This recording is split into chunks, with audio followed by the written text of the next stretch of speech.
Permítame. Ah, no es cierto.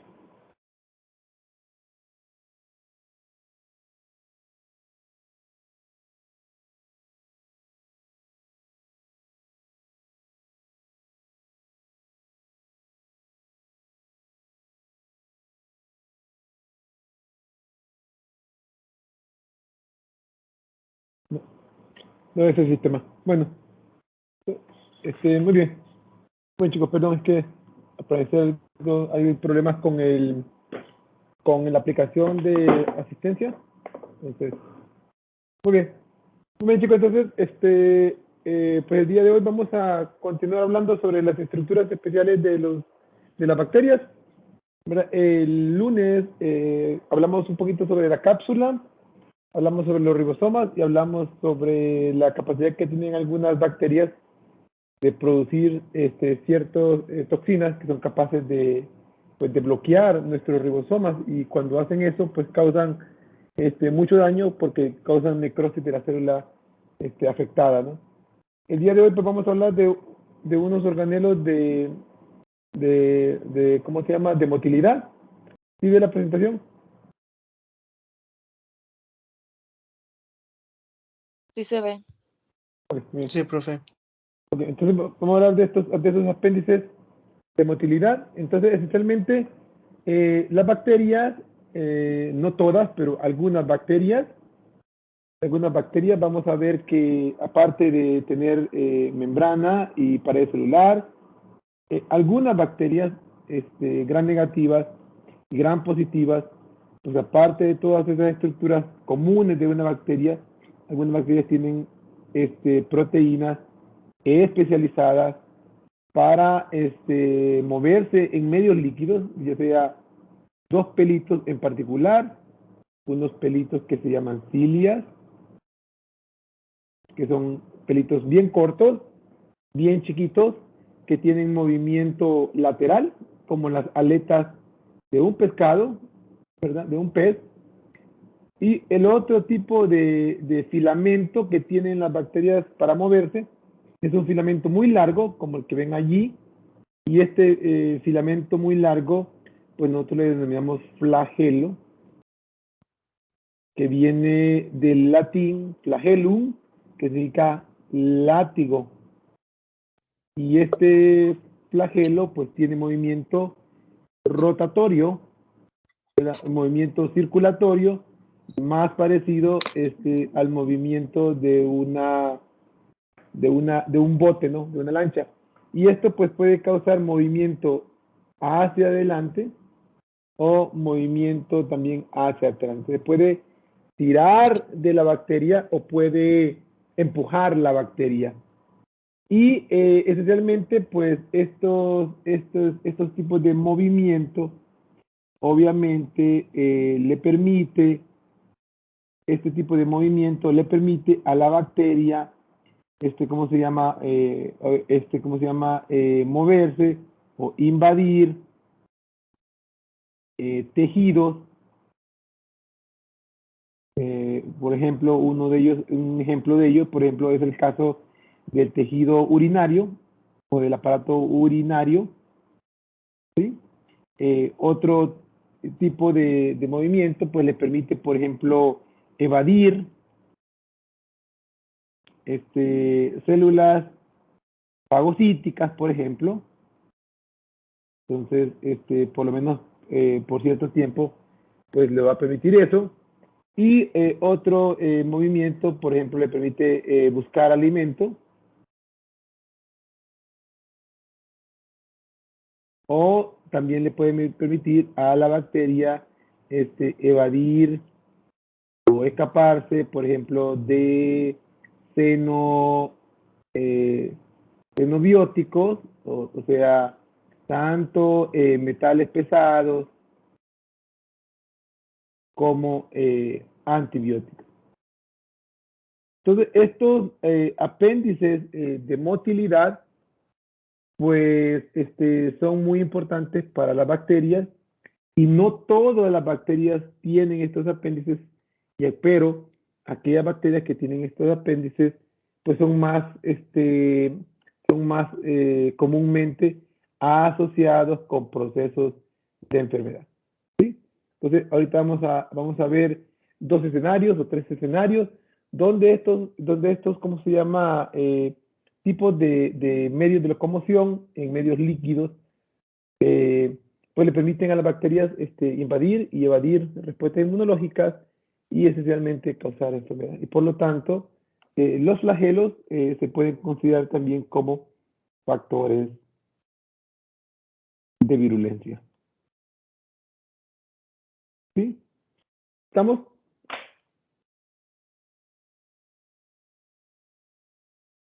Sí, profe. Ok. Muy bien. En cuanto al número de flagelos, y porque la mayoría de las bacterias pues tienen más bien flagelos en lugar de cilias, son más pequeñitos, son menos comunes, la mayoría de las bacterias tienen flagelos. En cuanto al número de flagelos, pues tenemos bacterias que tienen un flagelo. Tenemos bacterias que, por ejemplo, que tienen un flagelo, por ejemplo, Pseudomonas, mientras que tenemos otras bacterias, como por ejemplo las bacterias intestinales, que tienen varios flagelos. Esencialmente es como una medusa, y estos flagelos esencialmente se mueven en unísono, ¿no? Y por ejemplo, un ejemplo de esto, por ejemplo, sería Salmonella, Escherichia,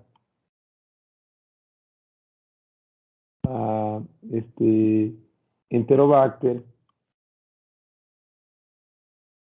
etcétera, ¿sí? Entonces, esto les va a permitir moverse, sobre todo en medios líquidos, y colonizar estos distintos tipos de tejidos. En el laboratorio, nosotros podemos detectar la presencia de bacterias que tienen motilidad mediante unos medios que se llaman SIM. Estos medios SIM consiste en un tubito, van a tener un tubo de ensayo. ¿Todos ya están yendo al laboratorio? Bueno. Sí, profe. No, profe, todavía no. Ok, muy bien. Bueno, pues ahí en su laboratorio ustedes les van a dar un tubito, y dentro de ese tubito pues va a venir un agar, un medio sólido que está hecho de un material que se llama, de un azúcar. Ay, ay, ay, ay, ay, ay. Señora, bájale el volumen. Híjole.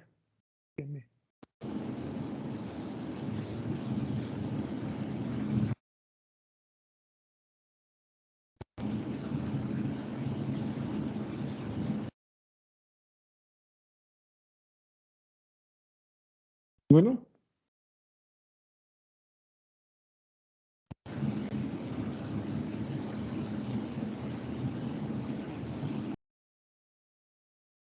¿Qué está pasando?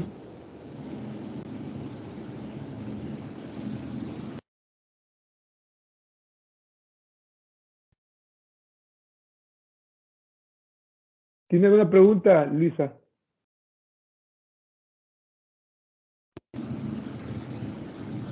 No, profe, es que se empezó a trabar mi computadora y no me dejaba apagar el micrófono y se prendía solo. Ok, ¿puede reiniciarla? Porque sí me está molestando mucho porque es muy sensible los audífonos que tengo.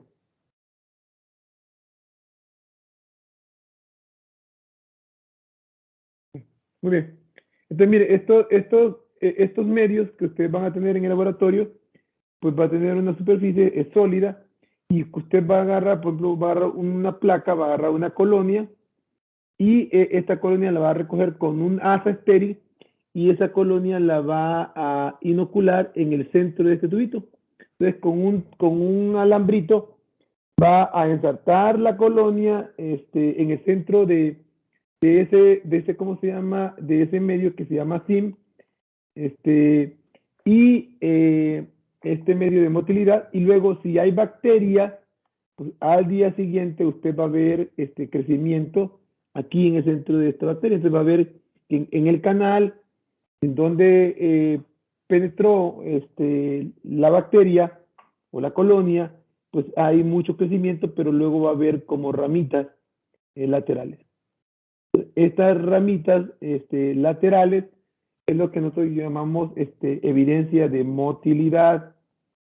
Y a nosotros este tipo de experimento de M viene de motilidad y I viene de indol. Eso lo vamos a ver después, pero el medio de motilidad entonces le va a permitir a usted detectar la presencia de bacterias que se mueven. Si no hay ramitas, entonces usted pues, puede decir que no, esa bacteria no tiene motilidad. ¿Sí? ¿Estamos? De acuerdo, profe. Ok. Aparte de eso, es prácticamente imposible ver el flagelo. El flagelo es un filamento pero tan fino que únicamente nosotros podemos detectar la actividad del flagelo, pero prácticamente no podemos detectar la presencia de flagelo.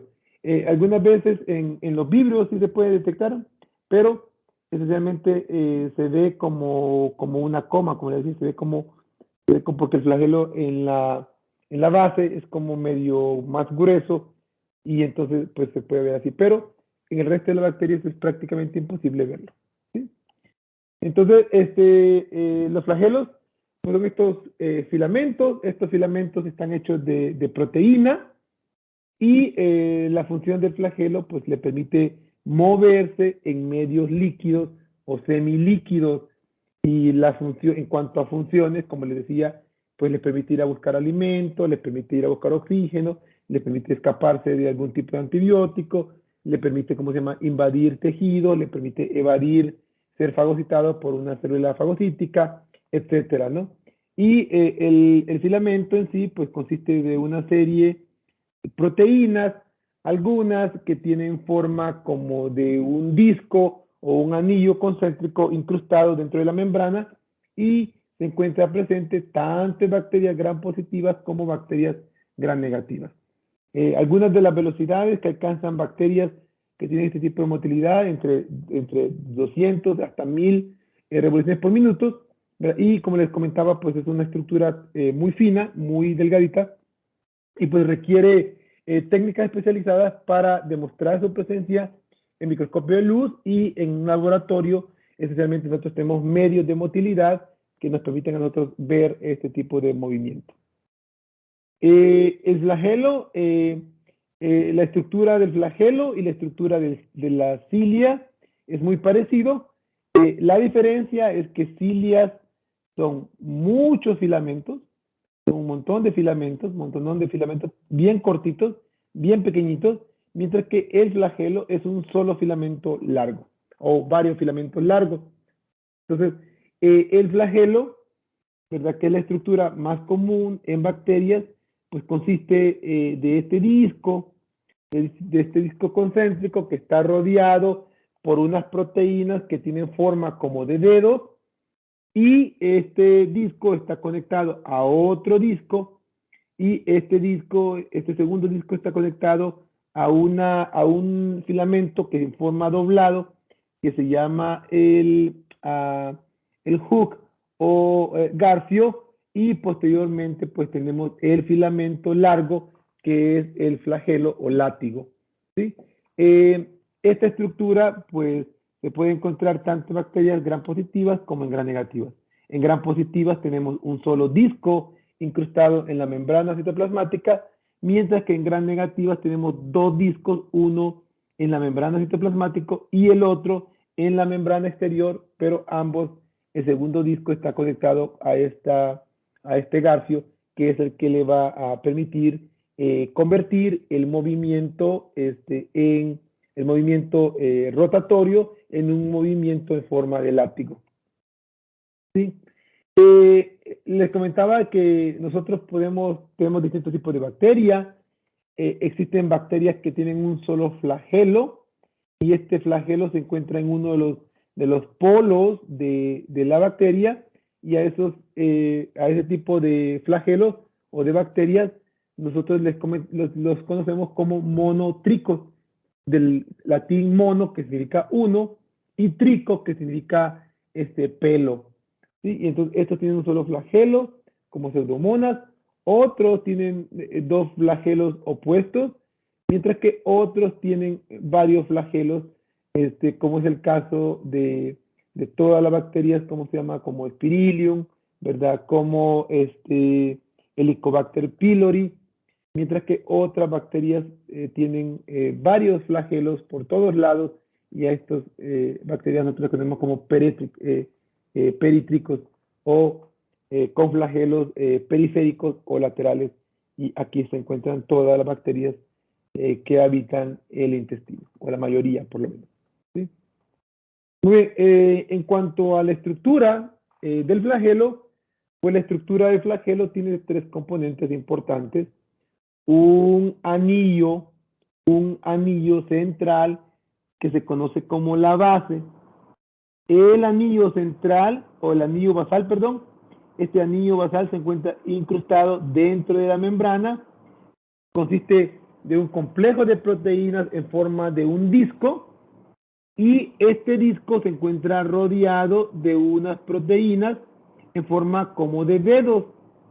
Y estas proteínas en forma de dedo le permiten a la, ¿cómo se llama? A la bacteria mover el gancho central. Entonces, más o menos cómo funciona, pues esta proteína en forma de dedo, permítame, no lo voy a dibujar acá atrás. Entonces, tenemos un disco central, y este disco central pues está incrustado en la membrana, y este disco está rodeado por una serie de anillos centrales. Entonces, estas proteínas laterales, van a utilizar el flujo del potencial eléctrico de membrana. ¿Se acuerdan que hablamos de eso del otro día? Dijimos que el potencial eléctrico de membrana consiste en la formación de un gradiente de electricidad, un gradiente de protones de un lado de la membrana. Entonces aquí está la membrana, aquí está el citoplasma, y esencialmente, ¿verdad?, estos protones, cuando regresen a través de este dedo al citoplasma, cuando regresan esos protones, esto va a provocar que esta proteína se mueva hacia adentro, y luego, una vez que se mueve hacia adentro, va a darle un movimiento lateral.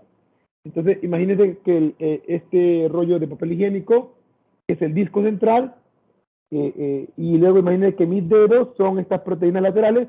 A medida que van pasando protones, entonces estos dedos entran en contacto con el disco central y empiezan a moverlo en forma lateral. Entonces, se mueve en forma lateral, y esto le va a permitir al disco central moverse. Entonces, una vez que estos anillos los periféricos se mueven, también se mueve el disco central. Y este disco central pues está conectado a otro filamento que se llama el garfio, y este garfio entonces le permite convertir este movimiento rotatorio en un movimiento inicialmente rotatorio, pero en un movimiento más o menos en forma de látigo. Aquí está el resto del elemento, que es el filamento o flagelo. ¿Sí? Esos son los tres componentes básicos de cómo funciona un flagelo. Permítame.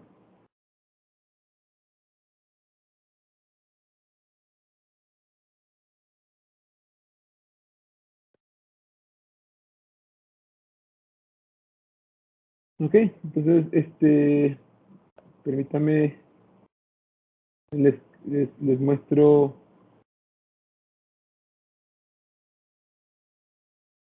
Cómo funciona. Ok. Yo les voy a compartir un video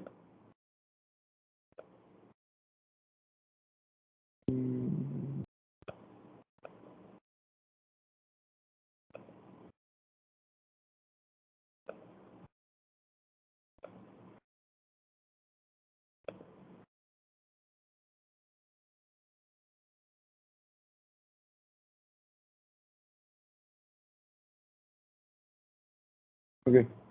Entonces, aquí pueden ver, ¿sí ven el video, perdón? Sí, profe. Sí, sí. Ok.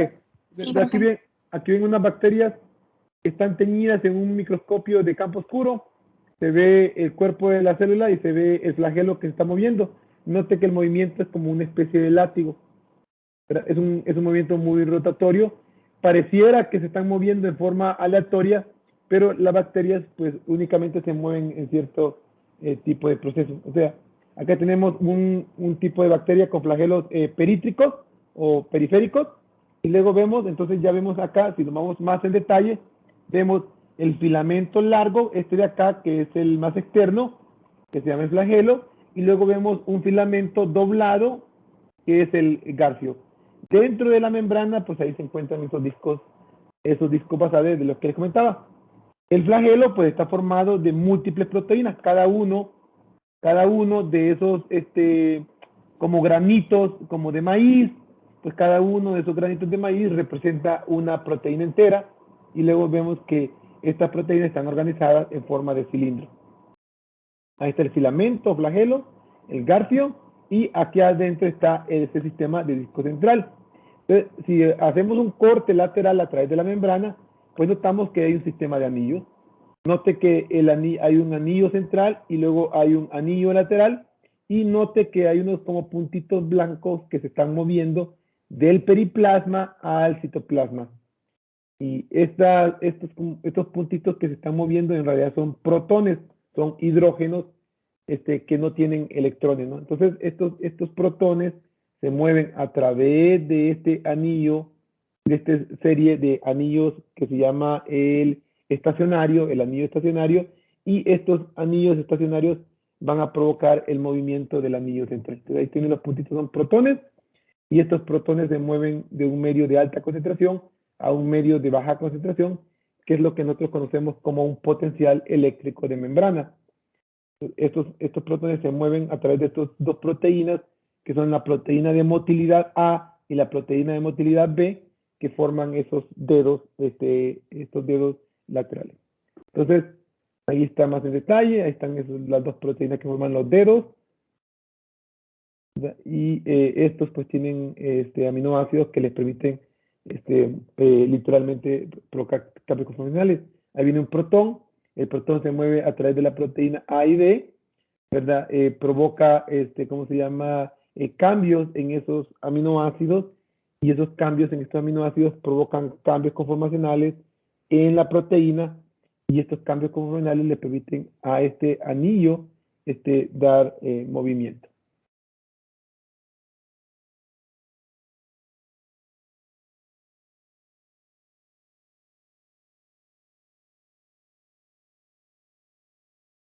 ¿Sí? Entonces, ahí vemos el movimiento.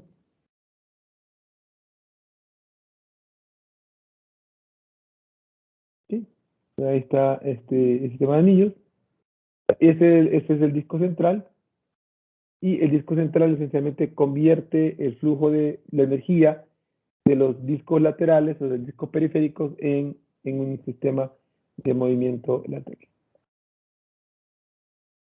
Como pueden ver, el flagelo pues es muy complejo.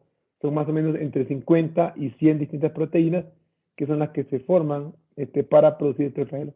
Ahí vemos cómo se está ensamblando.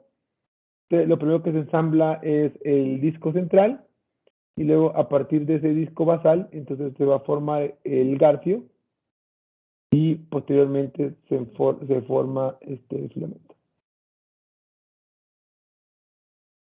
Ahí está cómo se va ensamblando. Proteínas son transportadas del citoplasma a este anillo, y a medida que se van uniendo, pues van formando esta estructura en forma automática.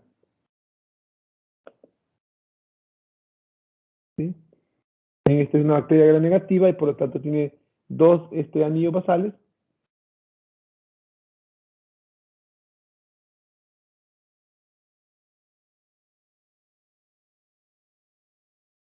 Y finalmente, una vez que se forma el garfio, pues ahí está formando ya el flagelo. Note que las proteínas, ellas solas se van organizando de forma continua, ¿verdad?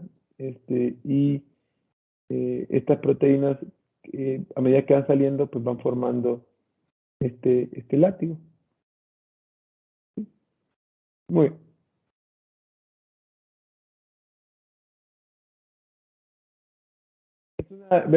Esto es una verdadera máquina, y como les digo, pues tiene una función muy importante, que es la función de ¿cómo se llama? Darle energía, perdón, darle movimiento en búsqueda de energía o para escaparse de algún tipo de ambiente externo. Aquí están los componentes: cuerpo basal, gancho, filamento. Aquí está el video. Pueden buscar este video que aparece ahí abajo y les va a explicar exactamente cómo funciona todo este sistema de movimiento. Y finalmente, pues aquí tienen un diagrama de cómo va a ocurrir. Protones en un potencial eléctrico de membrana se mueven del periplasma hacia el citoplasma, y esto pues provoca el movimiento de estos anillos laterales, y esto pues está conectado al filamento central, y esto le va a dar movimiento. Muy bien. Como pueden ver entonces, ¿verdad? Las bacterias, les comentaba el otro día de que las células, entonces imagínense que esto es una célula. Acá está la membrana citoplasmática. Vamos a pensar que esto es una bacteria gram positiva. Acá está la pared celular, ¿sí? Esta es la pared celular. Y luego acá tenemos el disco central, y este disco central está conectado a este flagelo.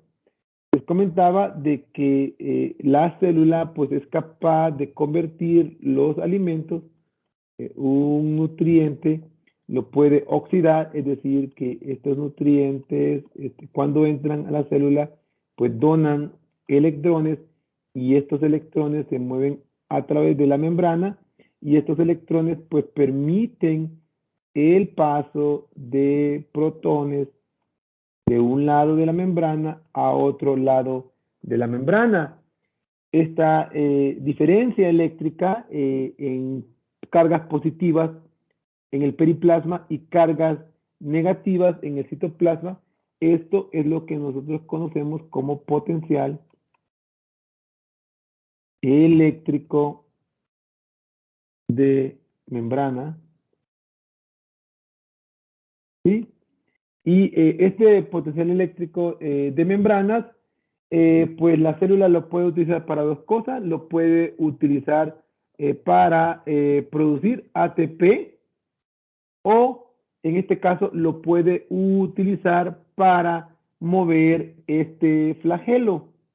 Entonces, como pueden ver, como estas bacterias pueden utilizar este potencial eléctrico para producir ATP o para mover el flagelo, pero no ambos.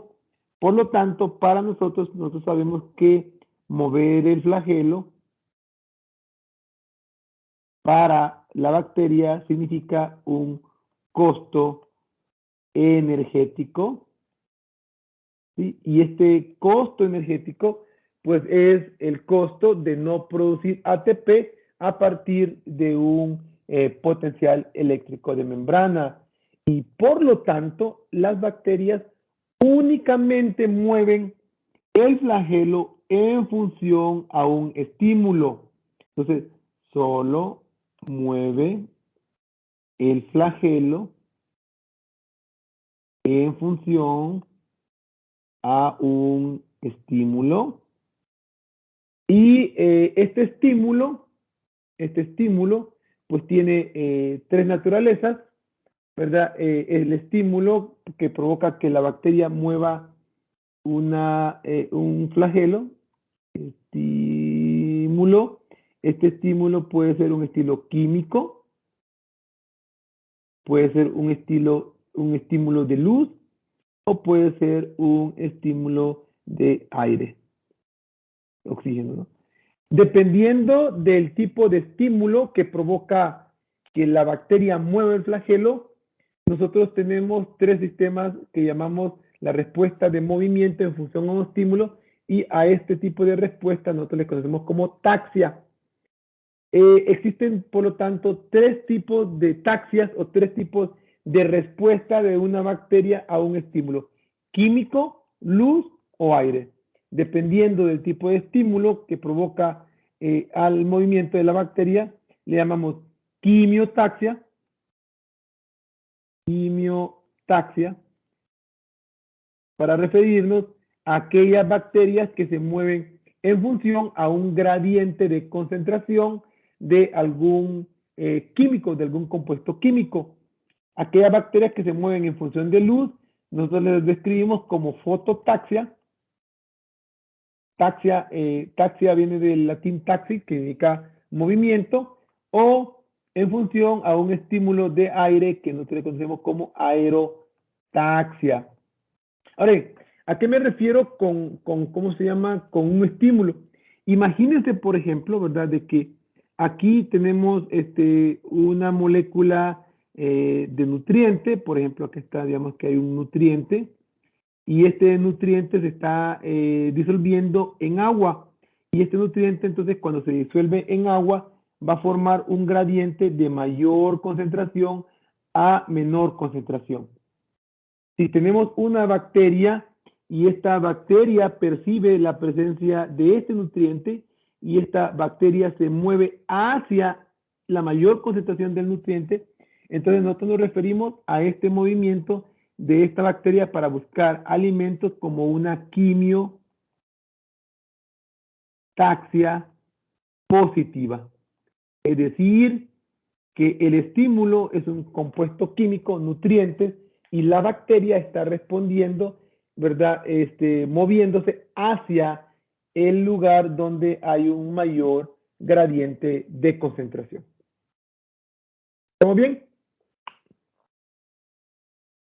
Sí, profe. Ok. Ahora imagínese que en lugar de ser un alimento, ese disco central lo que tenemos es un antibiótico. Entonces el antibiótico se está disolviendo en agua, también forma un gradiente de concentración. Y entonces tenemos una bacteria y esta bacteria tiene flagelos y esta bacteria, ¿verdad? Esencialmente el estímulo es un antibiótico, pero en lugar de moverse hacia acá, esta bacteria va a cambiar de rumbo y se va a alejar del estímulo. Como el estímulo es un compuesto químico, nosotros seguimos refiriéndonos a ellos como una quimiotaxia, pero como la respuesta es negativa, nosotros nos referimos a ella como una quimiotaxia negativa. ¿Sí? Y esto le va a permitir a la bacteria escaparse de este tipo de estímulo, que en este caso es un estímulo negativo. ¿Sí? ¿Sí estamos?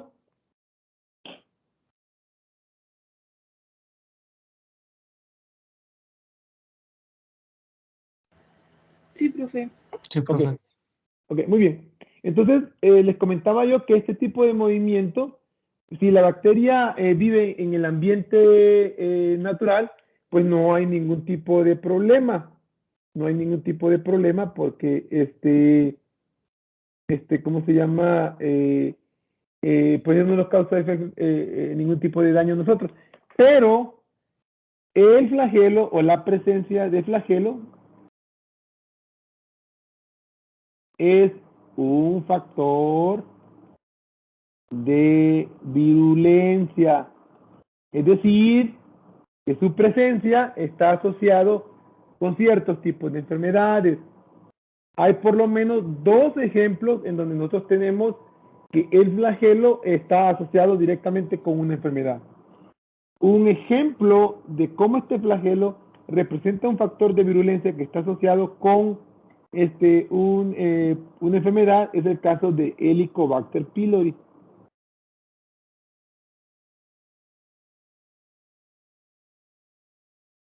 ¿Sí? Helicobacter pylori, esta es una bacteria que no le gusta el ácido, no tolera ácido, pero coloniza el estómago. ¿Sí? Entonces, ¿cómo es posible que una bacteria que no le guste el ácido viva en un ambiente súper ácido. Entonces, imagínense que este es ¿cómo se llama? El estómago. Sí, digamos que este es el estómago. Entonces, en el estómago, pues nosotros tenemos un montón de ácidos, sobre todo ácido clorhídrico. Ácido clorhídrico. Y el estómago, para evitar que ese ácido clorhídrico dañe las paredes del estómago, el estómago pues está cubierto de una capa viscosa de moco. Nosotros le conocemos a esa capa viscosa de moco como el moco gástrico.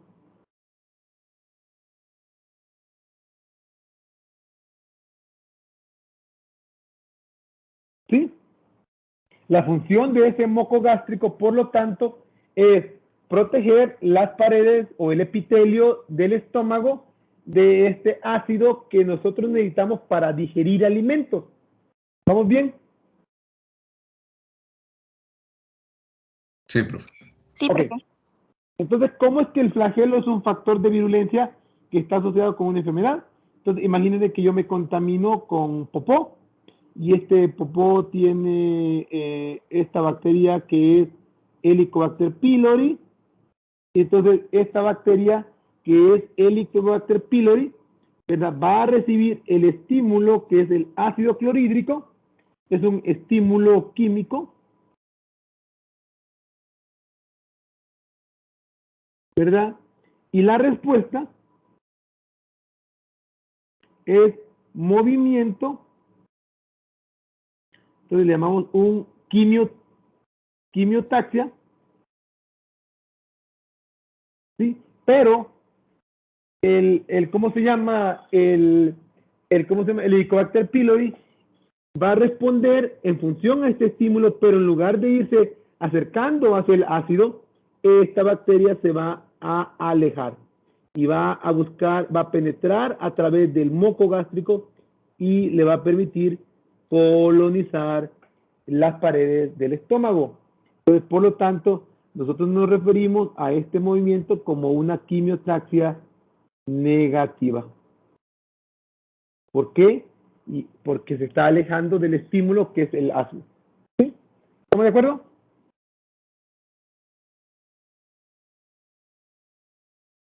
Sí, profe. ¿Ok?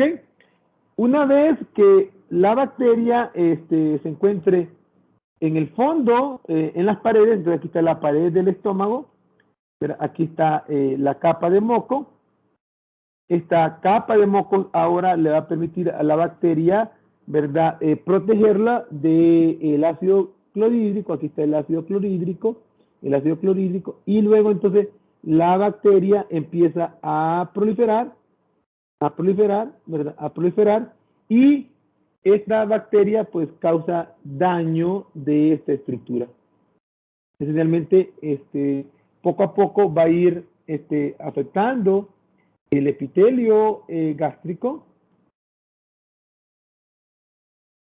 ¿verdad?, y va a ir matando este epitelio gástrico, y el resultado de este daño al epitelio gástrico es que estas células, que son las que producen el moco, dejan de producir moco. Entonces, eventualmente el moco empieza a perderse en este lugar en donde está colonizado por Helicobacter pylori. Como el moco desaparece, entonces lastimosamente la pared del estómago entra en contacto con ácido clorhídrico, y esto es lo que nosotros conocemos como una gastritis, una inflamación de las paredes del estómago. ¿Sí? ¿Estamos? Sí, profe. ¿Ok? Sí, profe.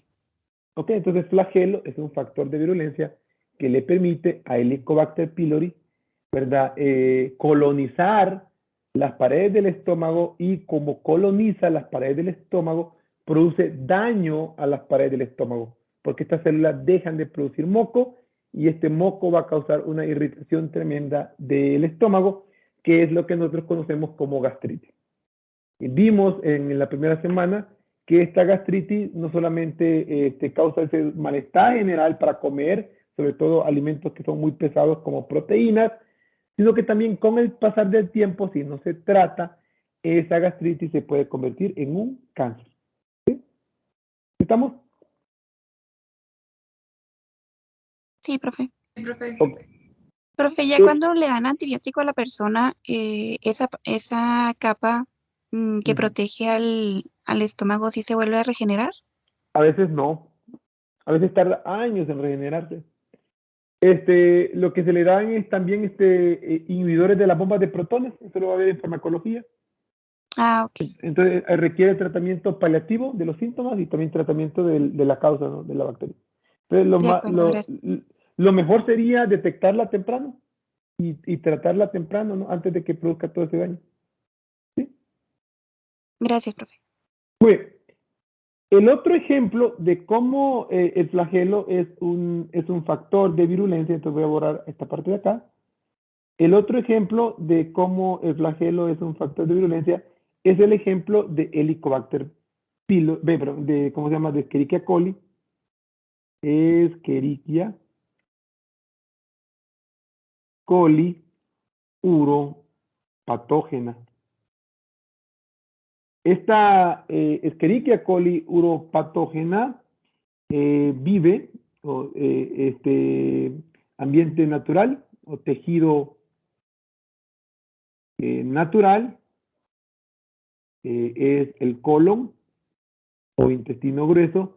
Sin embargo, ¿cómo se llama? ¿Cómo se llama? Esta bacteria, como su nombre lo indica, invasión del tracto urinario causa enfermedad. Entonces, esta bacteria en el colon, pues no hace absolutamente nada, pero esta bacteria sí puede causar mucho daño si coloniza el tracto urinario. Entonces imagínense que, por ejemplo, aquí está el tracto urinario, tubito de acá, este tubito de acá del tracto urinario se conoce como la uretra, ¿verdad? Por ahí es donde sale la orina, y acá tenemos la vejiga, y si seguimos hacia arriba, pues vamos a llegar hasta los riñones, ¿no? Entonces, vamos a concentrarnos primero ¿cómo se llama?, en la uretra y la vejiga.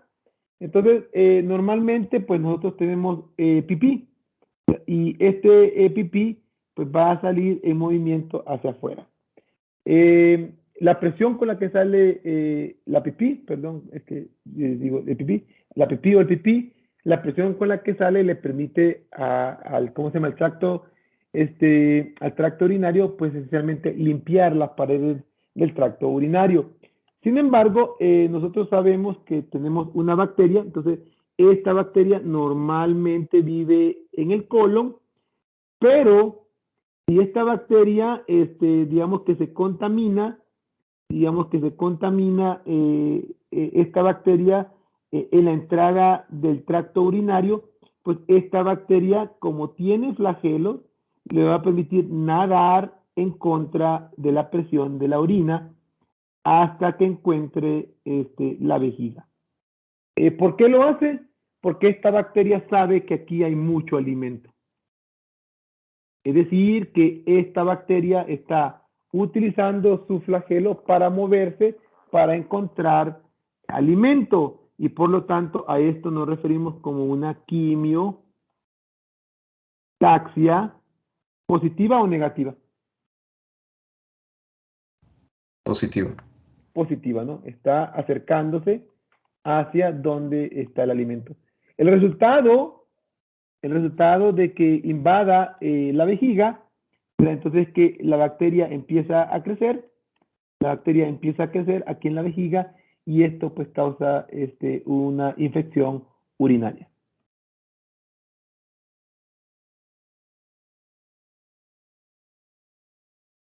¿Sí? Hay un estudio que dice que 50% de las mujeres en el mundo a la edad de 30 años han tenido por lo menos una infección urinaria. Por lo menos una infección urinaria. ¿A qué se debe la infección urinaria? Generalmente, pues es cuestiones porque la anatomía de la estructura del tracto urinario en la mujer.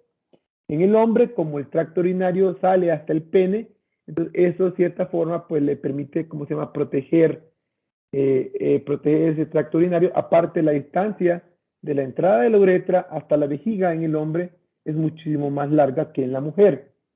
Entonces, por eso es que las mujeres son más propensas o son mayor riesgo de que desarrollen una infección urinaria durante su vida. Y la mayoría de las infecciones, 80% de las infecciones urinarias, 80% de las infecciones urinarias, infección del tracto urinario o enfermedades del tracto urinario, el 80% de estas infecciones del tracto urinario son causadas por Escherichia coli uropathoide. ¿Sí? ¿Estamos? Profe, yo tengo una pregunta. Dígame. No me quedó muy claro. ¿Se considera positivo cuando hay un contacto directo con el estímulo y negativo cuando es como Se que aleja. indirecto? Cuando se aleja. No, el estímulo, el contacto con el estímulo va a ocurrir, ¿no? Entonces, la bacteria en su membrana tiene proteínas que sensan, ¿no? Son como sensores, ¿no? Este sensor entra en contacto, por ejemplo, con alimento, y entonces el estímulo es un estímulo químico, y la forma como responde es que mueve el flagelo, ¿sí? Entonces, más bien depende de si se mueve hacia el estímulo o se aleja del estímulo. Ah, perfecto. Ok.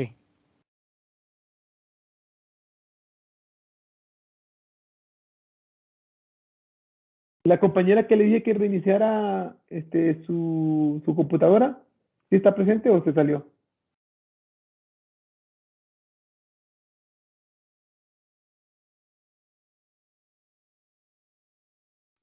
Sí, profe, ya la pude reiniciar. Sí. Muchas gracias, compañera.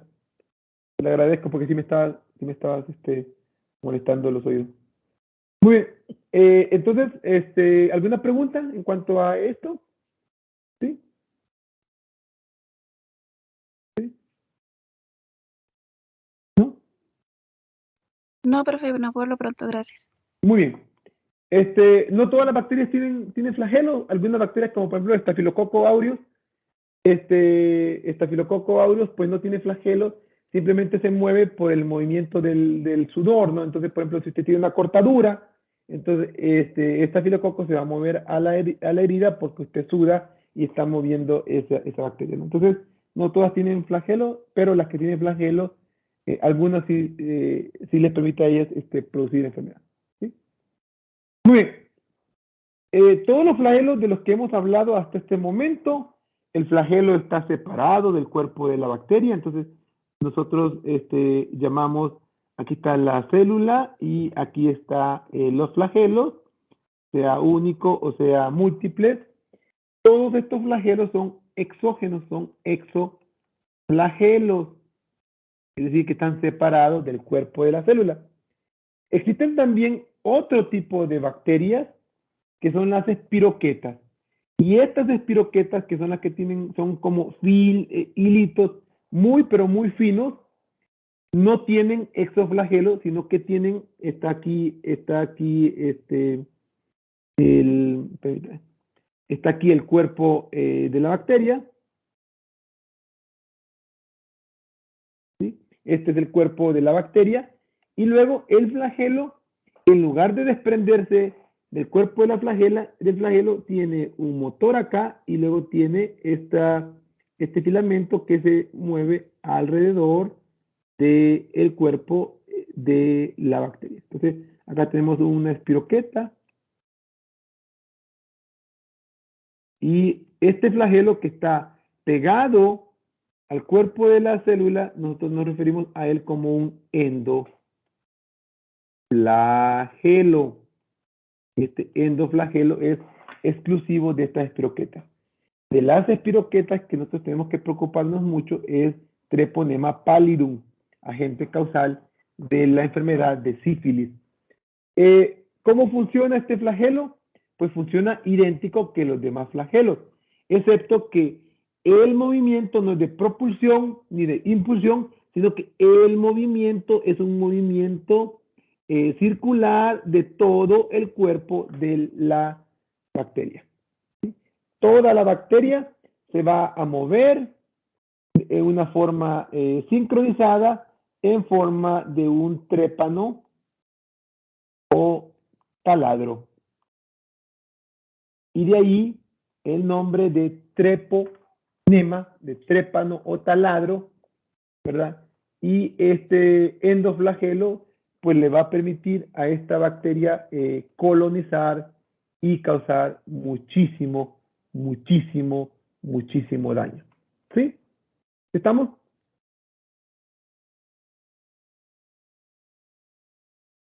Sí, profe, gracias. Sí, profe. Treponema pálido es una bacteria muy invasiva. Es decir, que con este endoflagelo le permite invadir distintos tejidos. ¿Qué tejidos puede invadir? Pues va a invadir la mucosa genital,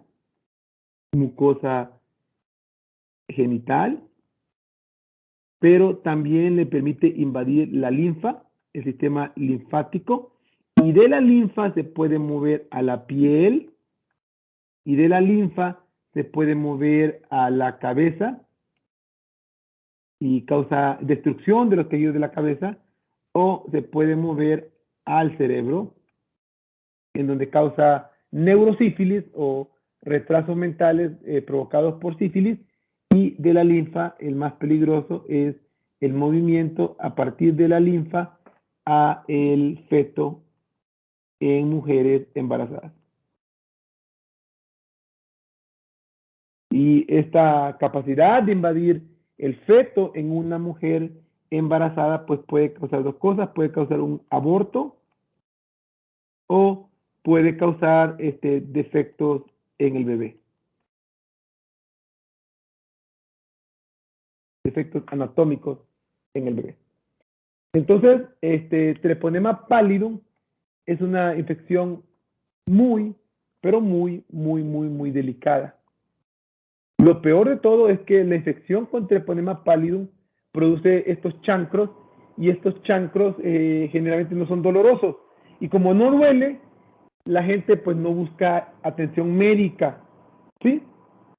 Entonces, ese es un problema, porque la gente sabe que tiene este chancro, el pene o la vagina tiene estas llagas, tiene estas úlceras, pero como no le duele, entonces dice, no, pues a lo mejor es nada, ¿verdad?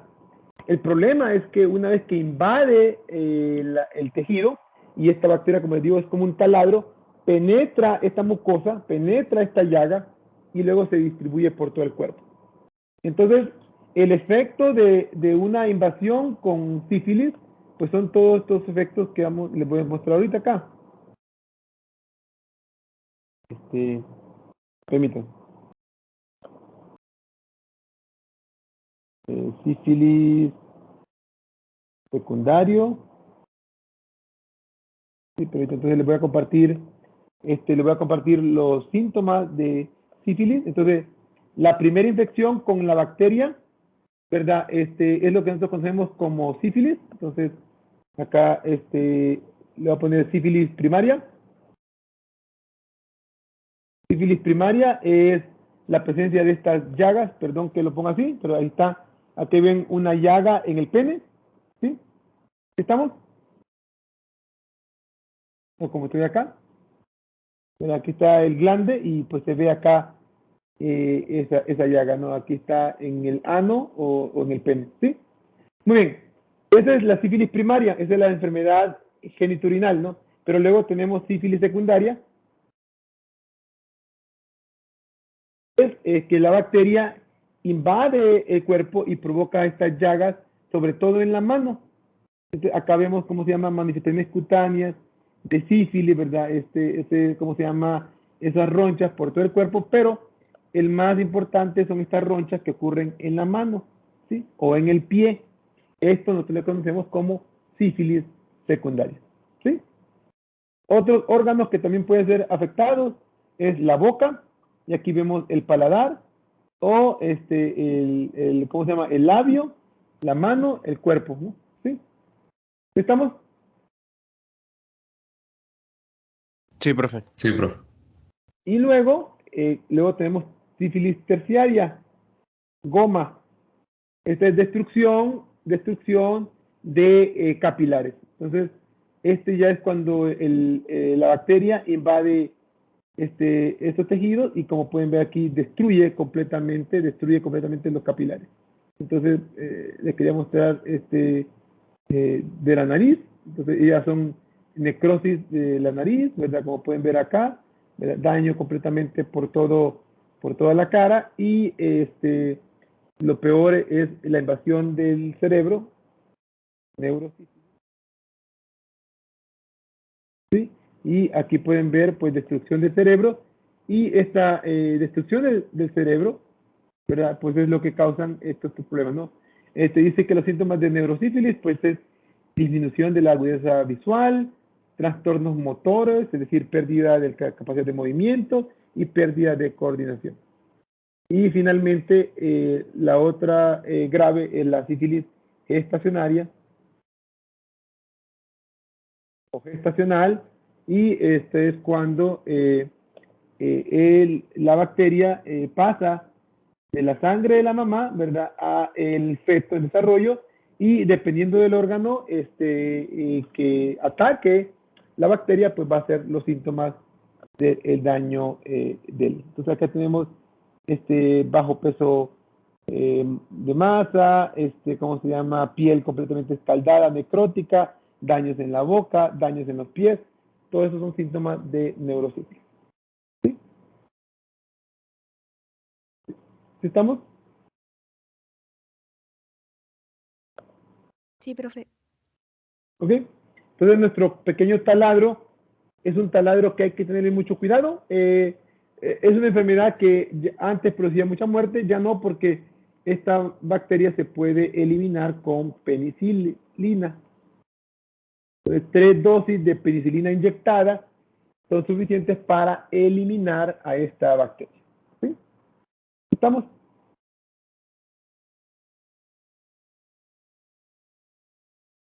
Sí, profe. Muy bien. Entonces, como pueden ver, chicos, la presencia de flagelo, ya sea exoflagelo o endoflagelo, pues está asociada con la capacidad de estas bacterias de colonizar tejidos, de evadir respuestas inmunológicas, como el caso de neutrófilos o el caso de células fagocíticas, y por lo tanto, para nosotros, para el curso, nosotros sabemos que la presencia de flagelo es un factor de virulencia, es decir, que es un factor que convierte a una bacteria normalita en una bacteria con potencial patogénico, es decir, una bacteria que puede causar enfermedad. ¿Sí? ¿Sí estamos de acuerdo? Sí, profe. Y los ejemplos que hemos visto, pues, incluye cómo Helicobacter pylori usa esos flagelos para colonizar el estómago, cómo E. coli uropatógena utiliza esos flagelos para colonizar la vejiga, o cómo Treponema pallidum usa su endoflagelo para invadir distintos tejidos, ¿no? En forma como de un pequeño taladrito. Muy bien, estos son los filamentos de movilidad o de motilidad. Las bacterias también tienen otros filamentos, y estos filamentos le llamamos filamentos o pelosidades, que son estos pelitos que no le permiten, no tienen movimiento, porque estas pilosidades, aquí está perdón.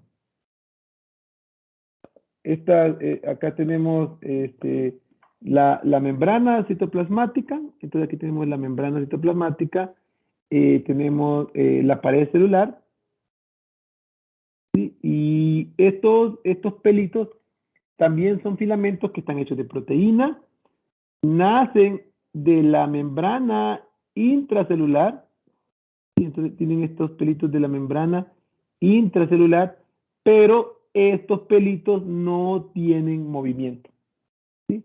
La función de estos pelitos son dos.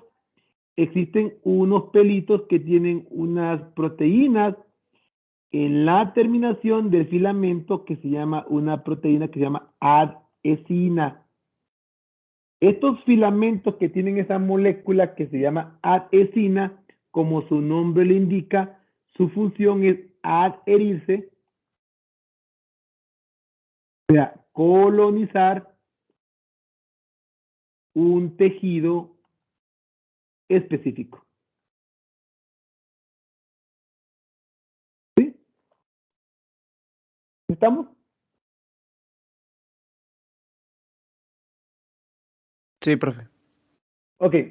A estos pelitos que tienen esa adhesina, nosotros nos vamos a referir a ellas como una fimbria.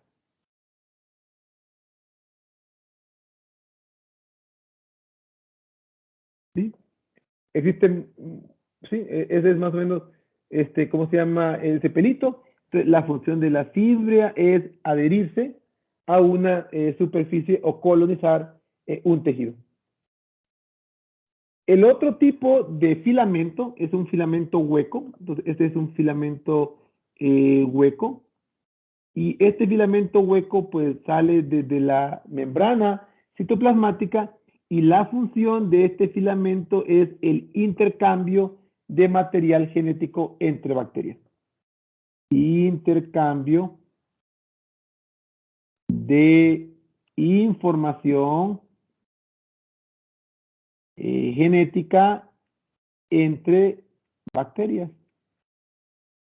Este filamento nosotros le conocemos como un pili. ¿Sí? Entonces tenemos dos filamentos o pelosidades. Uno es el pili, que le permite a la bacteria compartir información, y la otra es la fimbria, que le permite adherirse a superficies, ¿cómo se llama? Naturales. ¿Sí? ¿Estamos? Sí, profe. Ok. Vamos a hablar primero de las fimbrias o adhesinas. Las fimbrias, pues como les comentaba yo, las fimbrias son estos filamentos al final de las bacterias, y estas fimbrias le permiten a una bacteria colonizar distintos tejidos.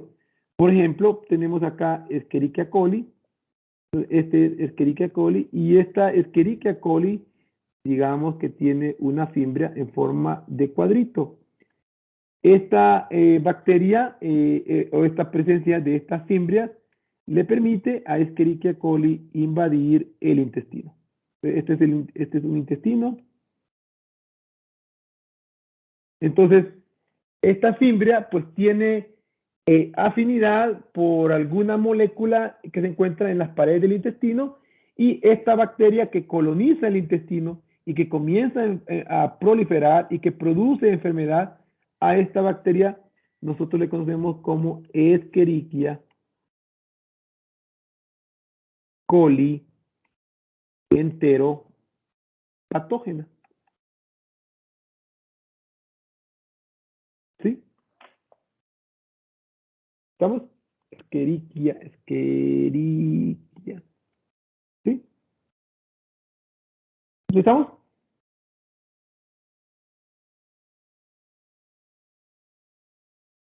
Sí, profe. Ok. Pero también Profe. tenemos, sí, dígame.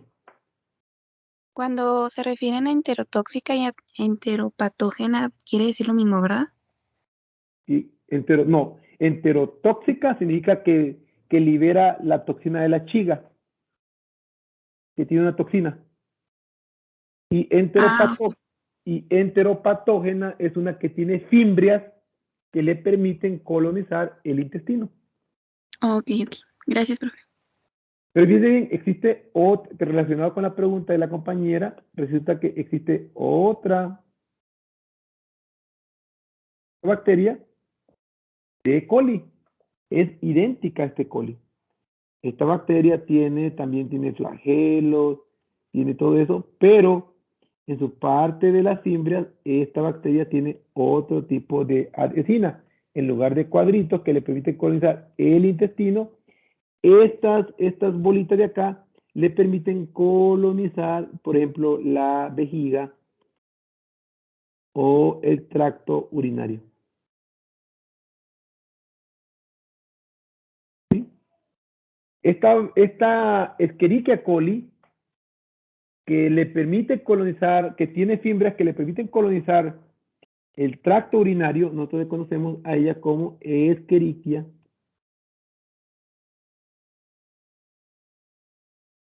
coli uropatógena.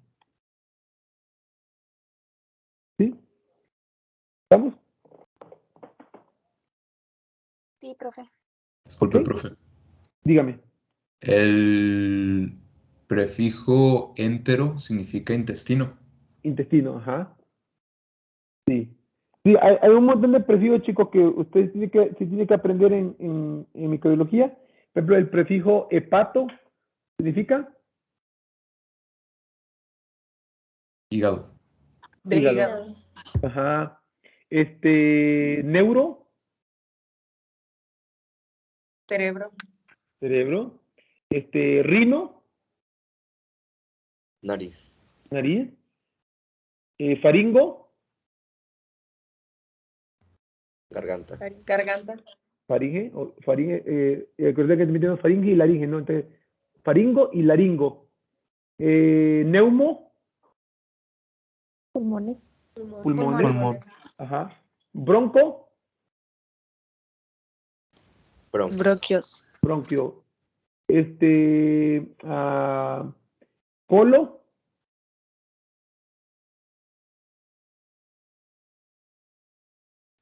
Colon. colon o intestino grueso, ¿verdad? Nefro, Riñones. Riñón. Riñones. riñón. Y luego uro, pues se refiere generalmente a todo el tracto urinario, entonces, tanto la vejiga como la uretra. Ujú. ¿Sí? Sí, profe, gracias. ¿Ok? Muy bien. Sí, es que a veces me va la onda. Gracias por recordarme, compañeros, porque a veces se me va la onda y pues yo asumo de que ustedes saben todos esos prefijos, pero sí es muy importante, ¿no? Que todos estemos en el mismo idioma, ¿no? ¿Sí?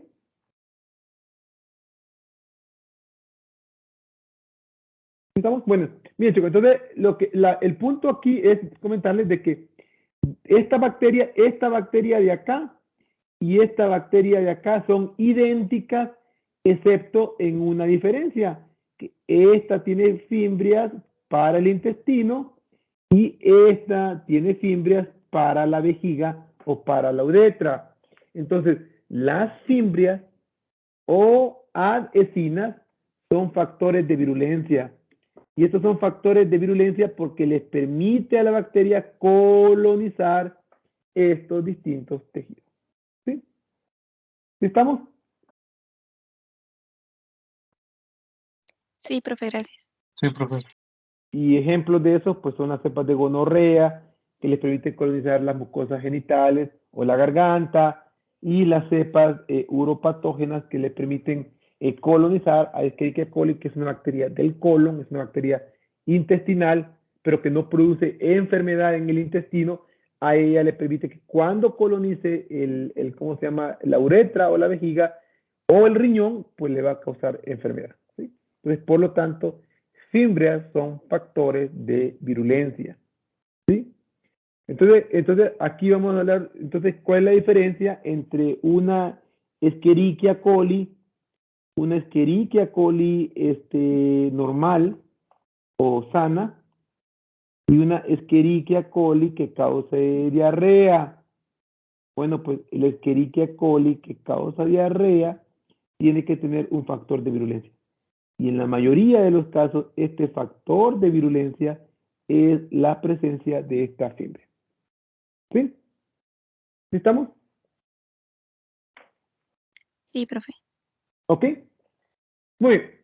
El otro filamento, finalmente, el último filamento del que vamos a hablar hoy, es este filamento que se llama pili o pelo sexual. El pili o pelo sexual es un popote, es un canal, un popote que está incrustado en la superficie de la bacteria. Entonces aquí tenemos una bacteria y este popote está aquí, es hueco, ¿verdad? Y este popote está conectado con el citoplasma. La función de este popote es, número 1, conectarse físicamente con otra bacteria. ¿Sí? Se conecta con otra bacteria. Este popote, que se llama pili, no solamente se conecta con otra bacteria, sino que perfora la pared celular y perfora el citoplasma de la otra bacteria. ¿Sí? ¿Estamos?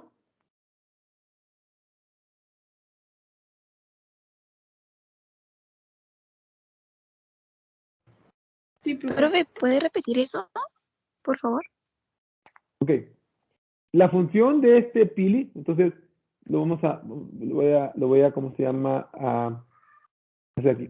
Entonces, imagina que tengo una bacteria. ¿Verdad? Y aquí tenemos esta bacteria. Y esta bacteria que vemos acá, esta bacteria tiene su cromosoma. Aquí está su cromosoma, su nucleoide. Cromosoma. Pero esta bacteria también tiene un plásmido. Es un segmentito de ADN que tiene la bacteria. Y digamos que este plásmido es un plásmido especial que se llama plásmido F de fertilidad. ¿Sí? Esta bacteria, aparte de este plásmido, pues este plásmido codifica a unas proteínas que forman este tubito. Y este tubito se conoce como el pili. ¿Sí? ¿Estamos? Entonces el plásmido es el que va a formar el tubito. El plásmido va a contener los genes que codifican a las proteínas que forman el pili. Ah, de acuerdo. Ok, gracias. Ok.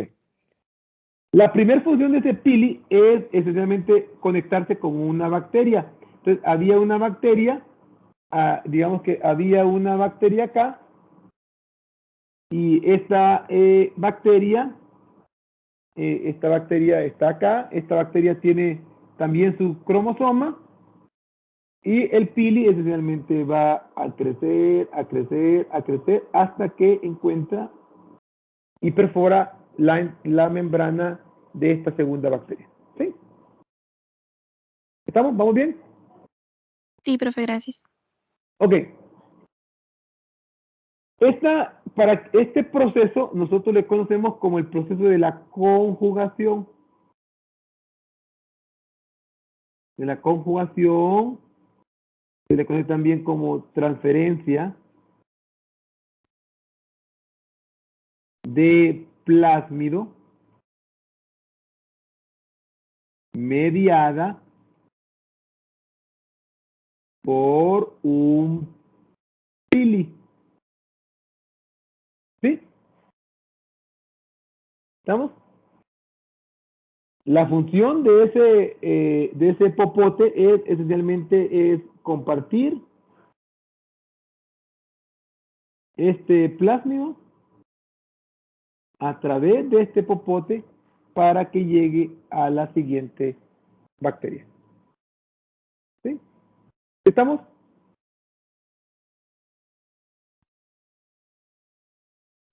Sí, profe, gracias. Ahora bien, esta transferencia de plásmido que es mediada por un pili, nosotros le conocemos, mira, aquí tengo dulces, si quieres. Ven, dame un abrazo. ¿Ya te vas? Ok. Que te vaya bien, ¿ok? Le dice a mamá que tiene más dulces después. Ok, muy bien. Esa transferencia se le conoce, los microbiólogos la mal llaman sexo entre bacterias, pero esta nomenclatura pues no está bien porque las bacterias no tienen sexo. Las bacterias no existen hembras ni machos, pero tradicionalmente sí se le da estos nombres como que tuvieran, ¿cómo se llama? Género. Entonces, A esta bacteria, en la conjugación, existe una bacteria que se llama la donadora o la célula macho o la célula F positiva. Y F positiva porque contiene un plásmido de fertilidad. ¿Sí? Y este plásmido de fertilidad que codifica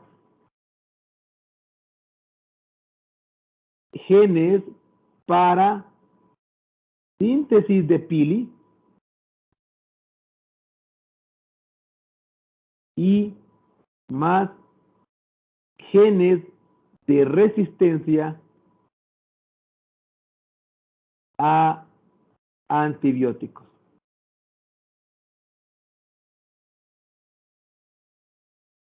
¿Sí? ¿Estamos?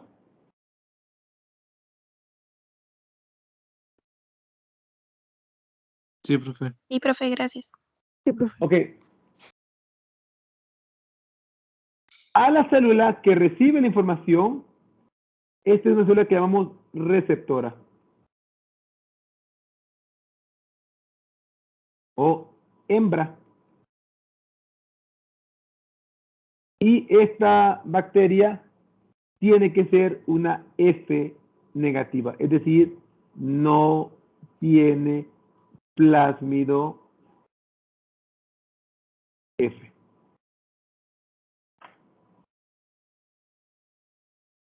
¿Sí?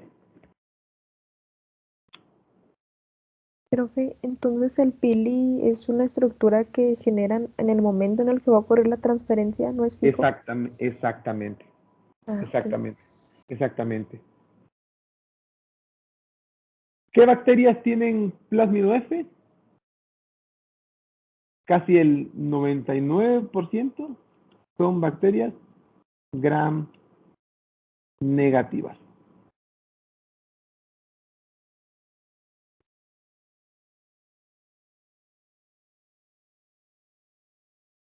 ¿Sí? ¿Estamos? Ok, profe. Acá tenemos una micrografía, miren, aquí ve una bacteria y esta bacteria está, aquí está un pili, aquí está el otro pili, aquí está un pili, aquí está otro pili y esta bacteria hace contacto con esta bacteria acá y esta bacteria de acá. ¿Sí? ¿Estamos? Disculpe, profe. Sí, dígame. ¿Podría repetir la última cifra que dio del 99%? Prácticamente todas son gram negativas. Asuma de que todas son gram negativas. Todas las que poseen el pili. Sí, exactamente. Porque Oh. todas ellas poseen este plásmido F. ¿Sí? Sí, profe. Gracias. ¿Ok? Entonces la compañera preguntó, aquí está el proceso, ¿verdad? Tiene una bacteria donadora, esta es una F positiva y tiene una receptora que es una F negativa, ¿sí? Luego tenemos la formación del pili, como pueden ver. Pili penetra la segunda célula, agarra este plásmido F y se lo transfiere una copia a la siguiente. Y ahora el resultado de esta cruza es que ahora tenemos una donadora F positiva y tenemos una aceptora que se convierte en F positiva. Y por lo tanto, esta es una nueva donadora que también se convierte en una nueva donadora y en una bacteria con pili. ¿Sí? ¿Estamos? Sí, profe. Ok. Entonces la compañera hizo una pregunta en cuanto a si el pili se forma únicamente cuando la bacteria lo necesita. Efectivamente. Normalmente, como nosotros pensamos que esto va a ocurrir, entonces imaginen que tenemos una bacteria en el intestino. Acá tenemos a nuestra, digamos que tenemos a una bacteria intestinal. Bacteria gram negativa. intestinal y digamos que esta bacteria pues produce diarrea. ¿Sí? ¿Estamos? Y digamos que vas donde el doctor y el doctor te receta amoxicilina, que es un beta-láctamo. ¿Sí? ¿Estamos? Sí, Ok. Entonces, este beta-láctamo pues está acá. La bacteria entonces expresa sus genes de resistencia. Entonces aquí está el plásmido F.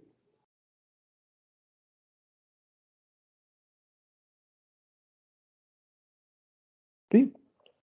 Inicialmente, dentro de este plásmido, si lo viéramos dentro de este plásmido, está así la doble hebra de ADN.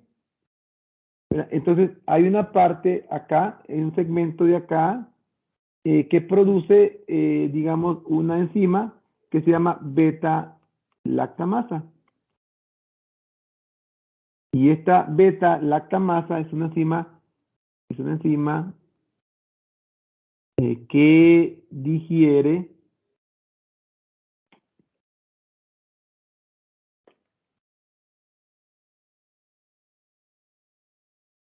beta-láctamo.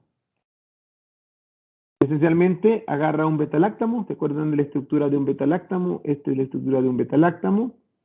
Carbono, carbono, y aquí tenemos un carbono, un carbonilo y un amino. ¿Sí? Esta es la forma activa de un beta-láctamo.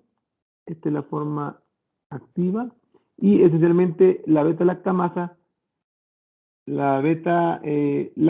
lo que va a hacer es abrir este anillo.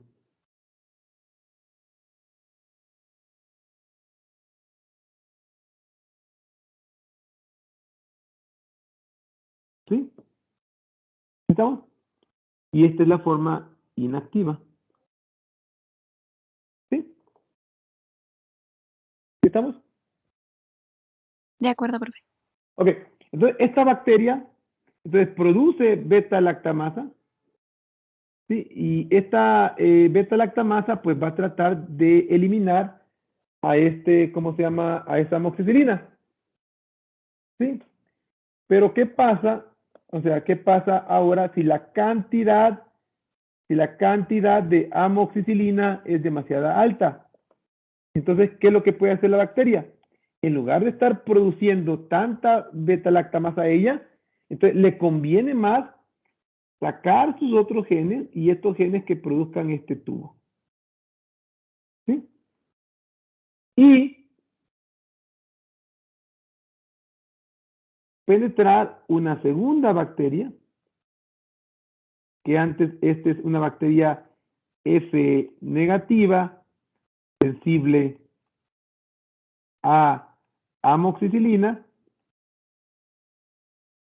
receptora, y entonces ahora esta bacteria pues le transfiere una hebra de este plásmido hasta que llega acá y ahora esta bacteria pues cambia porque ahora esta bacteria es F positiva y ahora esta bacteria también puede producir su propio pili y ahora esta bacteria puede producir beta-lactamasa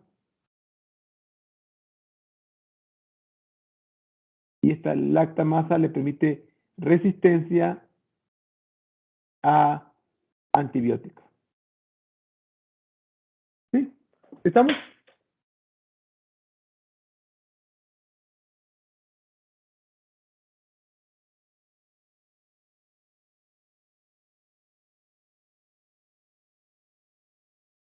Sí, profe.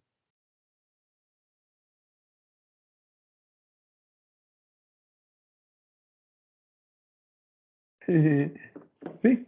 ¿Estamos? Entonces, fíjese la estrategia, porque ahora que comparte esta información, esta otra bacteria también produce beta-lactamasa. ¿Sí? Y entonces, entre todas ellas, empiezan a degradar a la amoxicilina. ¿Sí? ¿Estamos? Sí, profe. Ok. Entonces, chicos, ¿se acuerdan que hablamos el otro día de por qué no le damos beta-láctamos contra gram negativas? Precisamente por esto. Entonces, beta-láctamos no son recomendables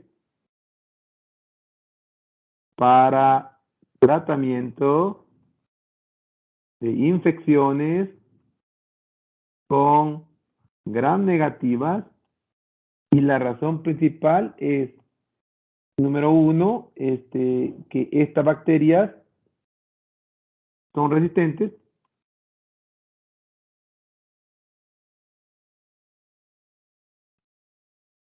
y el uso o el abuso contribuye a la generación de resistencia a beta-láctamos. Entonces, agarramos una bacteria que era sensible, que si le dábamos amoxicilina, la matábamos, y ahora tenemos una bacteria que es resistente a antibióticos. Y esta segunda bacteria ahora también puede compartir su información genética con otras bacterias. ¿Sí?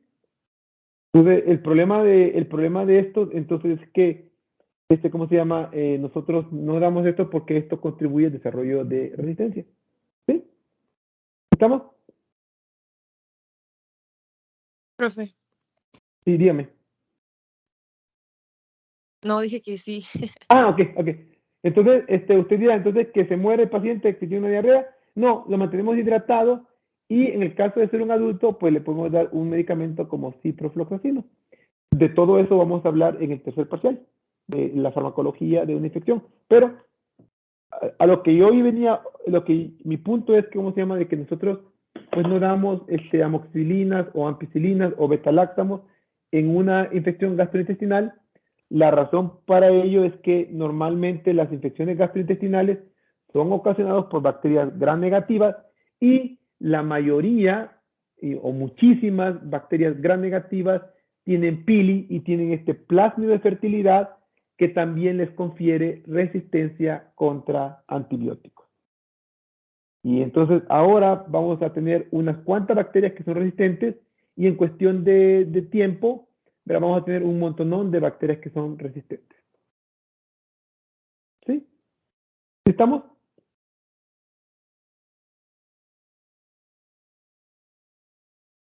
Sí, profe. Sí, bien. Ahí está el chiste, ¿verdad? El chiste dice, esta bacteria, ¿verdad? Esta es una bacteria donadora, y le dice a esta bacteria que viene acá, esta es la bacteria receptora, y entonces le dice, oye, pequeño, le dice, ¿quieres ser una superbacteria?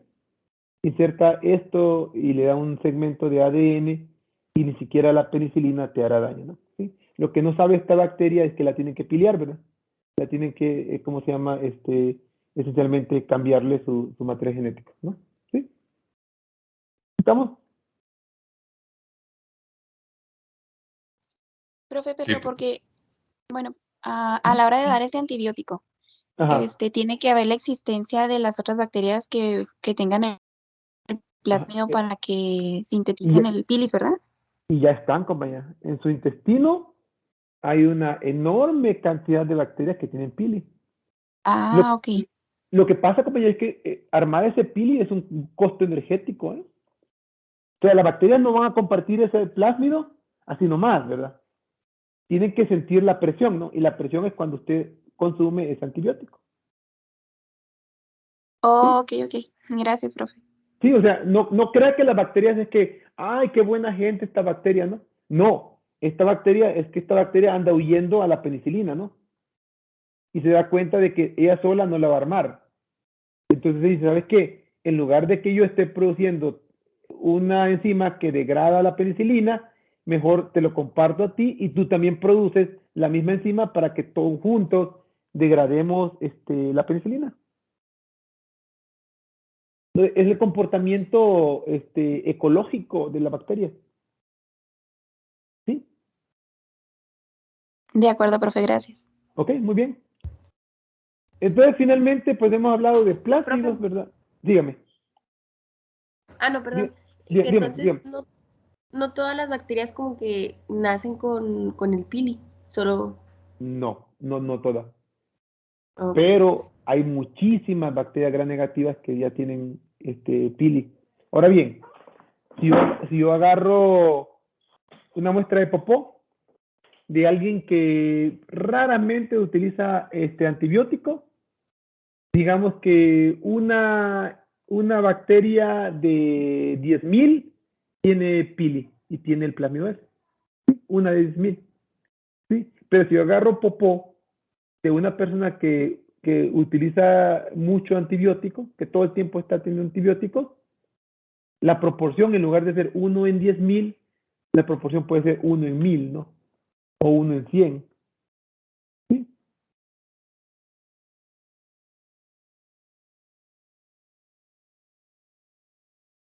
Por eso digo yo que el uso de antibióticos, o mejor dicho, el abuso o el uso incorrecto de antibióticos, sobre todo los beta-láctamos, que son los más efectivos, pues sí contribuye al desarrollo de resistencia, porque en lugar de tener 1 en 10.000 bacterias que son resistentes, ahora tenemos 1 en 100 o 1 en 500 o 1 en 1.000 que son resistentes.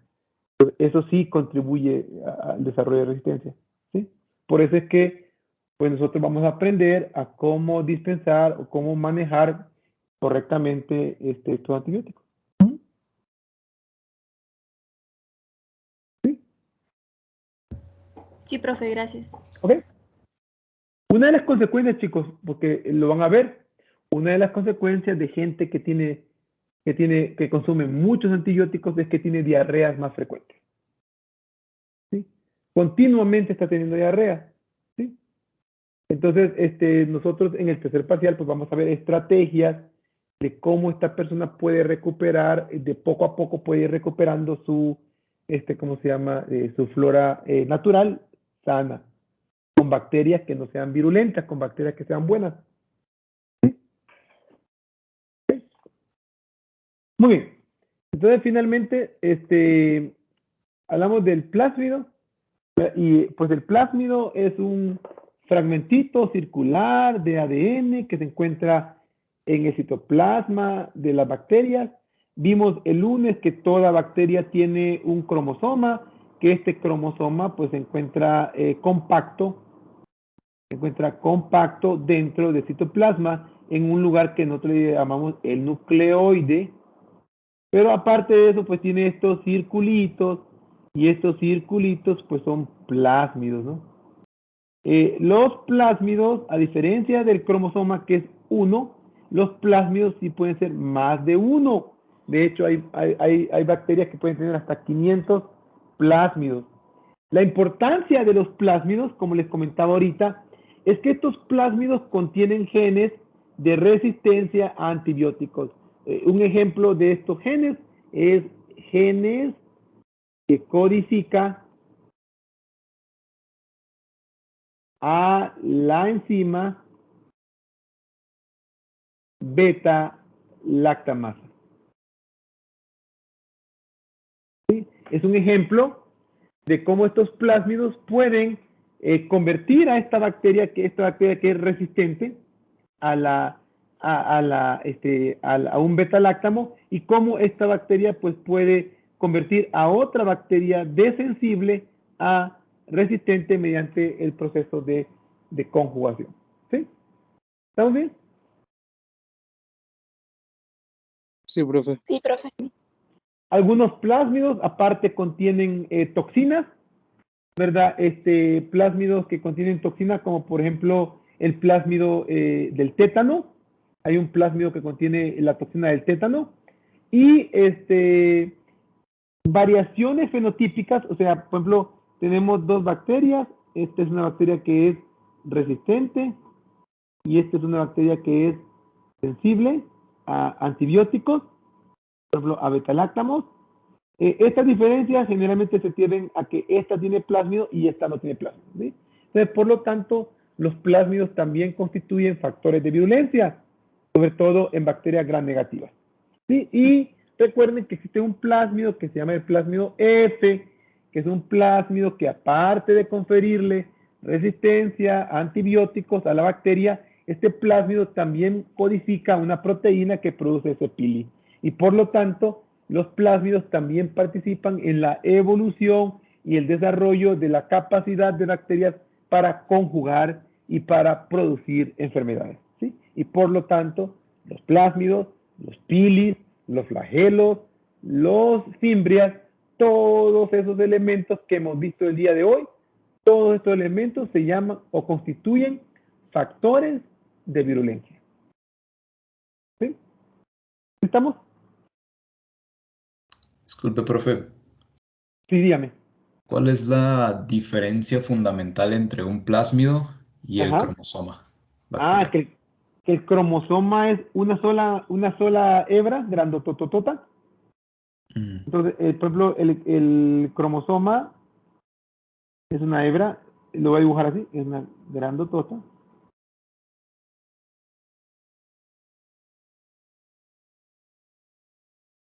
¿Sí? Es una sola hebra. Obviamente que está toda, ¿te acuerdas que habíamos dicho que estaba toda torcida, verdad? Pero es circular. Es en sí, este 1 tiene un tamaño más o menos de 4 millones de pares de bases y generalmente codifica más o menos 4.000 a 5.000 genes, y estos genes son esenciales para la vida de la bacteria.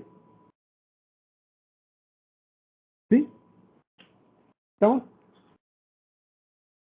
¿Vamos bien? sí, profe. O sea, toda la información genética que yo necesito saber para hacer metabolismo, para dividirme, para producir pared celular, todo esto está codificada acá. El plásmido generalmente es una molécula más pequeña y puede ser diversos plásmidos. Aquí tenemos un plásmido, acá tenemos otro plásmido, acá tenemos otro plásmido, otro plásmido, otro plásmido. Y el plásmido entonces más pequeña es múltiple, más pequeña. En promedio codifica o contiene de 10 hasta 150 genes, y estos genes son accesorios o no esenciales. ¿Sí? ¿Estamos? Sí, profe. Obviamente, o sea, la bacteria puede existir con pili o sin pili, pero, ¿verdad? Lo que esto le da es una ventaja, ¿no? Porque dentro de estos plásmidos, ¿verdad? Hay genes que codifican, por ejemplo, a esta enzima beta-lactamasa, ¿verdad? Entonces tú dirás, bueno, oiga, doctor, entonces usted dice que son genes no esenciales, lactamasa, ¿sí? Y esto le da resistencia a beta-lactamo, ¿sí? Pues eso es esencial o no es esencial. Pues si no hay beta-láctamos, pues no es esencial, ¿verdad? Obviamente sí le da una ventaja. ¿Sí? ¿Estamos? Sí, profe. Gracias. Pero, ¿verdad? Esta bacteria puede existir sin esto, sí. Pero la bacteria no puede existir sin esto. ¿Sí?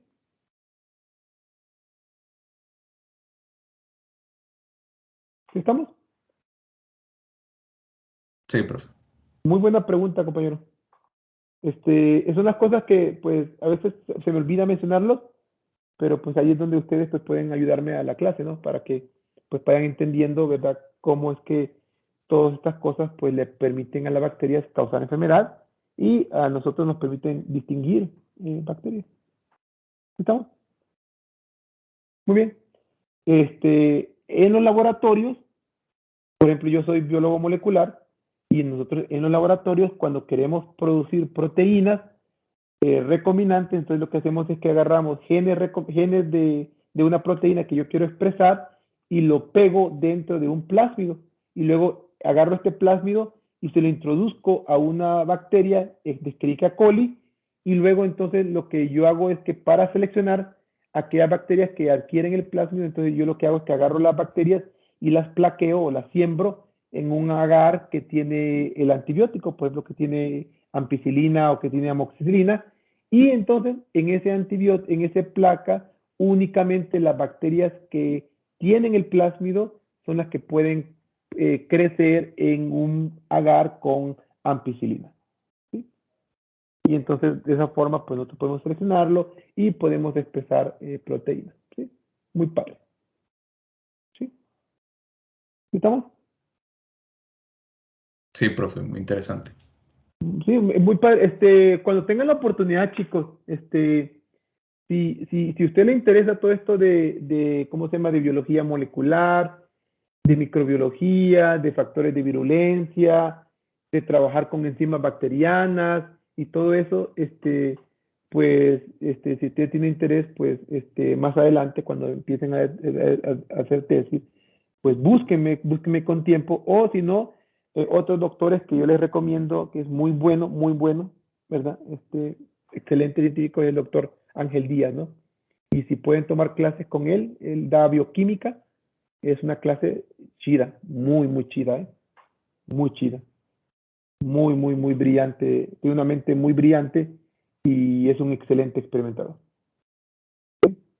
Entonces, pues si le interesa todo esto, pues esto va a ser su vida. Estos son nuestras vacas, ¿no? Nuestras fábricas de proteínas. ¿Sí? Muy bien. Entonces, chicos, no sé si hay alguna otra pregunta adicional. ¿No? Entonces, si no hay pregunta, dígame. ¿Qué aplicación pueden darle a esas proteínas que expresan? Muchos, por ejemplo, yo estoy estudiando cómo inhibir una proteasa del SARS-CoV-2. Entonces lo que hago yo es que, pues, como yo no quiero tener el virus y tampoco quiero reproducir el virus, entonces lo que yo hago es que agarro el gen de esta proteasa del SARS-CoV-2, lo clono en un plásmido y luego entonces tengo un estudiante que está expresando la proteína, purifica esa proteína y luego probamos distintos fármacos o distintos compuestos químicos para ver qué compuesto químico inhibe a esa proteína. También tengo otro proyecto, por ejemplo, que agarré un gen que expresa una enzima que se llama lisozima. ¿Se acuerdan que hablamos de que las lisocimas cortan paredes celulares de bacterias y lisan a las bacterias? Entonces, agarro ese gen de lisozima de un fago, de un bacteriófago, es un virus que infecta bacterias, lo clono en un plásmido, expreso o sobreexpreso la proteína, la purifico y luego entonces agarro un cultivo de bacterias y le aplico esta lisozima para ver si esa lisozima la mata. ¿Sí?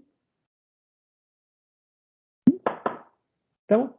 Entonces, en lugar de ponerme una mascarilla de huevo, pues yo esperaría, ¿verdad? Porque el huevo recuerden que la clara tiene lisozima, pero en una concentración muy baja.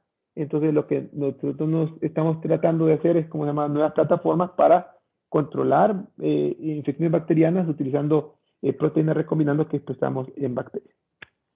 Muchísimas aplicaciones, ¿no? Hay otro proyecto que tengo como estudiante de la maestría, él está trabajando con plataformas para vacunas y él lo que hace es que expresa unas proteínas que tienen la capacidad de autoensamblarse en partículas tipo virus.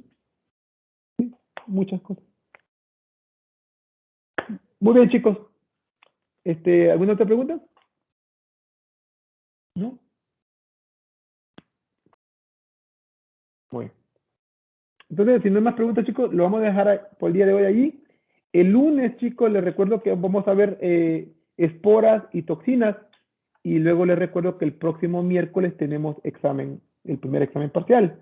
¿Sí? Entonces, el contenido del examen parcial viene hasta lo que veamos el lunes. Entonces, les voy a pedir, por favor, que para el lunes, bueno, obviamente estudien el fin de semana y para el lunes, pues, se revisen la presentación de esporas y de toxinas antes de que vengan a la clase, para que sea pues más, así como está hoy, así bien dinámica, bien, como decimos en mi rancho, bien chévere, muy bonito, ¿verdad? Entonces, y pues el miércoles tenemos examen, ¿sí? ¿Sí les parece? Sí, profe. Ok, Sí, chicos. profe. Pues chicos, que tengan un buen fin de semana y pues nos vemos el próximo lunes. O sea, no se olvide de protegerse, cuidarse y de todo esto. ¿Sí? Nos vemos el próximo lunes. Gracias, profe. Gracias, Igualmente. profe, Hasta luego. igualmente. Gracias, Hasta profe. luego, profe, gracias. Hasta luego. Buen fin de semana, profe. Gracias. No, bye bye.